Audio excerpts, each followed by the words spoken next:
Okay, so now let us demonstrate some of the data types that we have worked on, that I've presented. So I hope we have done it in our lab. So now, for instance, for example, so I'll start with this example. If I say hello world, so this is what I get. Yeah, so if I press enter, I have made a mistake. So the mistake comes here. It's a spelling error of the print function. Let me light it again. Oh, what's happening? What's happening? Print. Yes. Right. So this is it.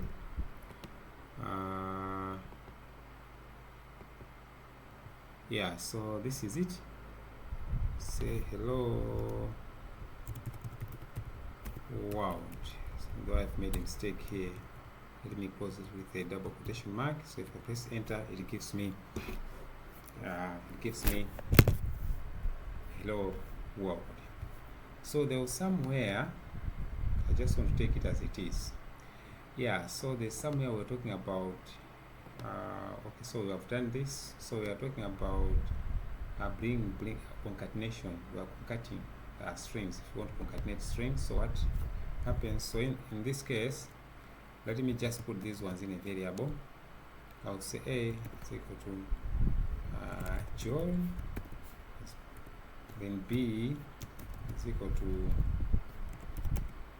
Esther,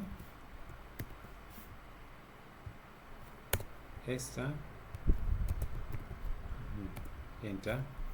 Then I have to add these two, A plus B. So what will I get? John Esther. So I have concatenated them. So the next thing, I just want to take you through. So the next thing, we want to use a multiplication operator on the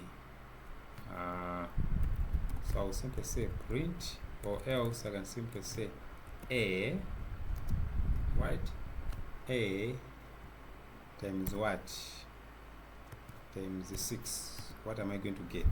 As you can see, I have got 6 what? Could be 6 Johns here. 6 Johns. Yeah, so that's it. So that's the next thing. So working with numerical values and so on. Now, for instance, so we are working with integers. A is equal to 1, or else if I just type 3, it will give me 3. 1 is going to give me 1. So I like to assign these variables into integers. There's A1, well, with A is equal to 3, 5, 4, and so on. Sorry. Okay, A is equal to 1. B is equal to all these numbers here. Then C is what? Would be negative 34. Right, so let me find their type. So their type, I'm going to insert the type method, and I'll pause it. What is it that is going to give me? It says A is of type int. So in short, simply write int. So what about the next one, which is to also type what? B, close that. Yeah, it's of type int. Now we are more interested. If I just type here C, what is going to say? Yeah, this will give us the same thing. So integer, which is C, which is negative 34. C has been assigned negative 34. It tells us that this is also an integer. It's an int statement. Next, we are dealing with the float numbers. Let me type 1.0. It gives me that one. So let me assign it a value to 1.0. X is equal to 4.8. Y is equal to 3 dot. So those are the integers. So if I simply say type, that is idle. But if you're using other integrated development environment, so you have to use what? Print to put, you have to put them in the print function. Yeah, so it's just the same as say print, then type. I've made a mistake there.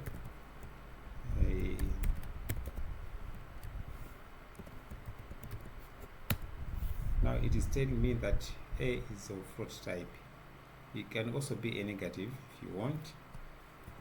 So let me just use the shortcut one. If I do this, that is X. Yeah, it is type float. Y type Y is of what? Float. But it can also be assigned. A float could be, it can also be a negative value. What follows next? So here we have got what? We've got complex numbers. Let me see what it's going to be. So if I say x is equal to 3 plus 5j, right? Let me just demonstrate that what we have typed is a complex number. Let me just see its type. Its type is x. Yeah, so it is telling us that this is a complex number. It is. Yes, it is a complex number. The next thing is what? So the next thing is we want to convert. Since we have got all these variables that have been assigned, okay, like in this case we have got A, or this A. Let me just forget what is here, if it's possible to clear, but I can still reassign. But first of all, let me use the float ones to turn them into integers. So let me say s is equal to, we want to convert them. So we want to convert these numbers, for instance like this one, from a float to an int. What am I going to do? I will simply say int bracket, then I'm going to insert the y variable. Then if I type s, you can see that it has given us the whole number, removing all these other decimals, so they're not important at all. But I can also convert this one into an integer, which is b. So let me say st is equal to float. I can convert this one into a floating value. Sorry, I said an integer into a floating value. This number, which is b, so it will be float. It will be float, then b bracket. So if I type t, as you can see, this one has been converted to a floating number. Now you can see that a zero after the decimal point, after the decimal has been appended. Alright, so can we convert a complex number into a float number? Let us see what will happen. So this is a floating number, x here. So this is a floating number, the complex number. Let me try to convert it into stu is equal to int. It means float, let's say floating number, float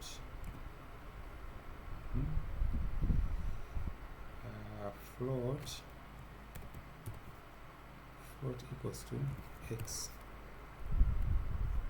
It has given us an error. So it is saying that type error float argument must be a string or a little number, not a complex number. So which is telling us that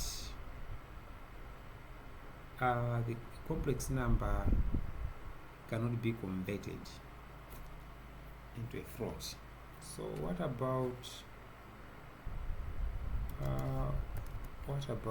converting it into an integer? Is it going to accept? It also says it can't do that. So that's it. The next part is we say typecasting. So typecasting just the same as we have done converting them, but in this case it may happen that you made a mistake. Instead of assigning a mistake as it is here, assigning the string value to a z, but you want this one to be a numeric value. So what happens, for example, we have got z which is assigned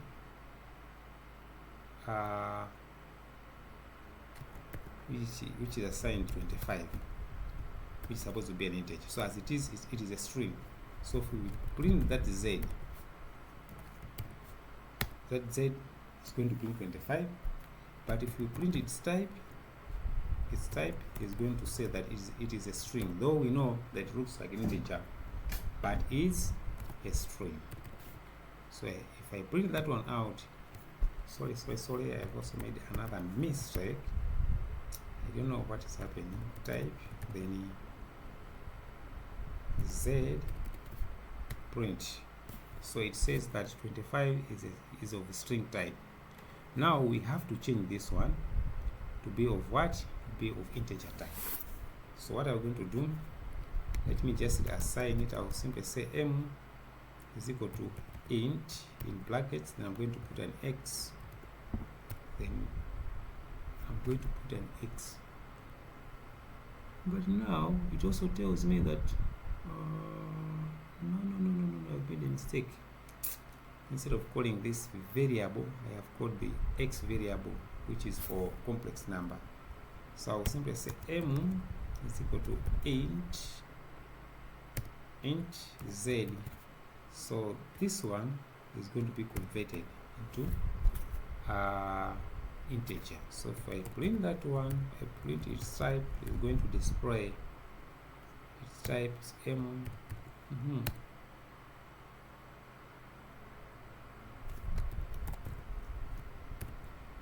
You know where the mistake is. Type m. Yeah, so it is an integer. Let me just clear. Let me close this one and then open another, right, because it looks like it is full.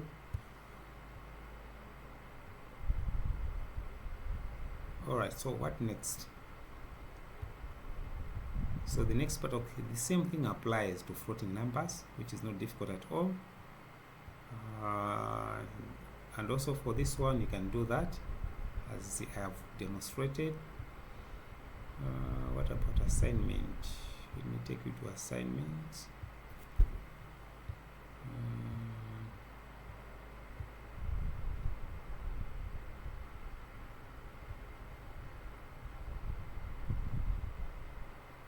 Yeah, so we are seeing expressions x15 plus 1.3. What is it going to give us? For example, if you say x is equal to 13 plus 1.3, what is going to be the result? So it's going to be 14.3. Usually a float number takes precedence. If you have got float numbers, if you have got a float number and if you have got a float number and integer, a float number has the precedence that whatever result comes out, it will be of float type. It will be of float type. So now in this case, we've got x is equal to 13 plus 1. So this one is an expression. So if we print x, it will give us 14.3. That is an expression.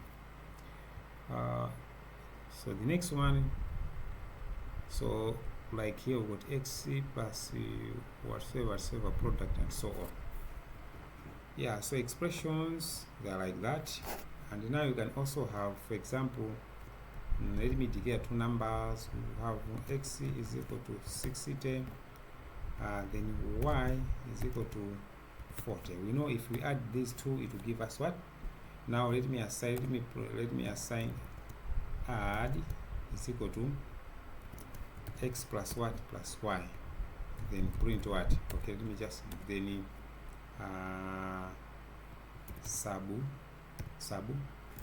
subtract is equal to x minus y. Then division in short term, in short way. Then we have got 60, then divide by 40. Then product, we're talking about multiplication, it will be x times y. So if I say print add, it has given me that one. Then print, what should I print? Subtract. Yes, subtract. It gives me 20. Print div, what is it that is going to give me? 1.5, because 40 enters into 60 once, and this is the remainder, and we have not specified that it has to be the integer, or else it has to round it up. Then another one is print what? Product. So this one is going to be a big number, 40 times 60 product, so it's 2,400. So these ones that you see here, these ones are expressions: expression, addition, subtraction, division, product, so on. So this is what we have done here. What follows next? You can have multiple operations. Now let me give you a good example. Since we have got x and y, let me add x, y, z. I must have another number which is 25. Then I should add another number which is s, which is 8. So that's it. Now let us have an expression which is going to have multiple values. Now in this case, let me just assign it mat expression. Mat expression is equal to x minus y, then plus z times 8.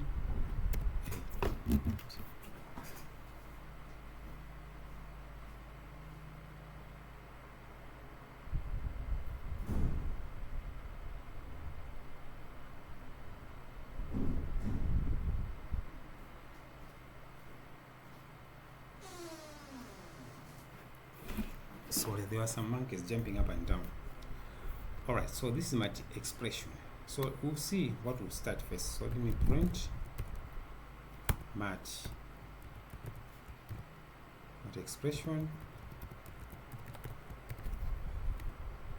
Now as you can see, it is 220. So it has given us 220. Let me just change the expression here, that I should put this one in brackets and see if the result will be the same. I'll take the same thing, put it here, then equals to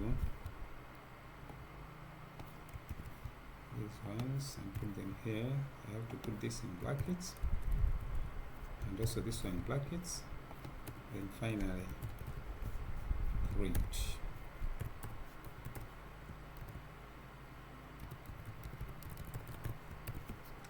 Mat expression. So it still gives me 220. Is that right? So if we say 60 plus 40, it is 100.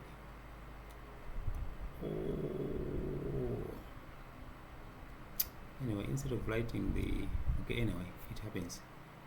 Yeah, so 8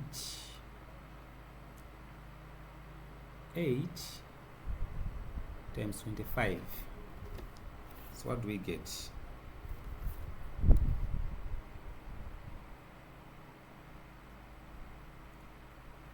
Yes, 8 times 25 is equal to 200.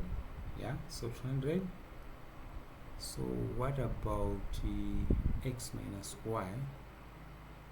X minus y, it is 20. So if we start x minus y plus what is going to happen here, it will just be the same. Okay, all right. Let me repeat the same expression. So where there's 8, let me just replace S here, because S is the one that carries 8. And so let me change the expression. We should start with this. Just with that one. And now let me print it out. Yeah, so it has given us a different expression because we have started with adding y and z. So what is y? Y is 40. What is z? Z is 25, which is 65. Now we are saying that 65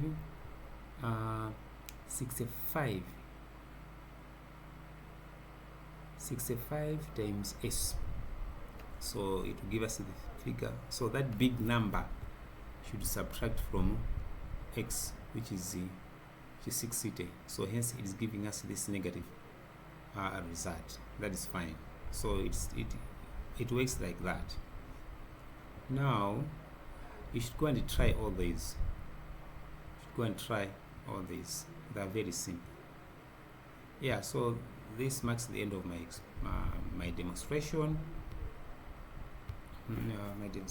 But before finalizing, let me just help you with this, which is for example, I've got 3 minus 5 plus 3.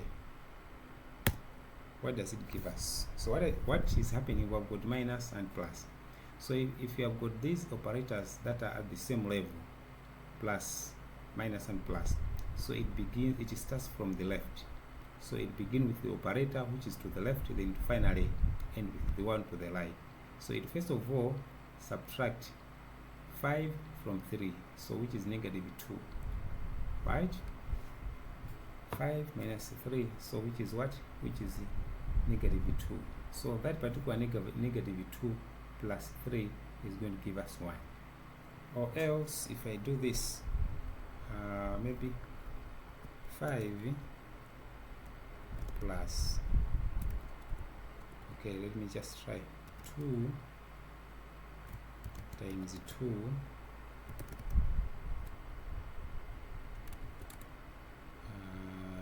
divide by 3. So what will be the result? So that's the result. What happens is that it has started from the left. 2 times 2 is 4. Divide by 3. 3 into 4 is 1. Some of these floating points, floating values. Or else we can simply say 4 times 4 divide by 4. So the answer is going to be 4. See now, the answer is going to be 4. By default, every division, the result will be a float point value. So thank you so much for listening, guys.